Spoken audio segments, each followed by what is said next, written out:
এই হাওয়ারে ছোট ভাই তোমরা না কি করছো? এই মিয়া ভাই কবে আসলেন ভাই বাসায়? হ্যাঁ আমি আমেরিকা থেকে এসেছি গত ভাই ভাই দিন। সালাম সালাম ভাই। আরে না এইসব গাড়ি তো আসলে আমার দ্বারাই মানে এইসব গাড়ি তো আসলে আমি চালাই না। না না ভাই সালাম তুই স্টাইল দেখেন ভাই স্টাইল। আরে না বাড়িতে এসে স্টাইল ভাই। আমি তো সবসময় মনে করে আর ফাইভ চালাই। হ্যাঁ ভাই তোমরা তো জানোই আমি সায়েন্স নিয়ে পড়ি। হ্যাঁ জো ভাই এই গাড়ির স্টাইল দেখেন ভাই। এই গাড়ি স্টাইল আসলে এইসব গাড়ি পা উঠলে আমার কি আচ্ছা দেখি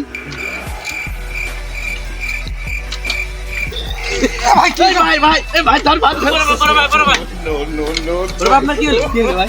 আমাকে এভাবে তোমরা অপমান করলে? না ভাই না আমাকে এভাবে তোমরা অপমান করলে? ওটা নতুন ভাই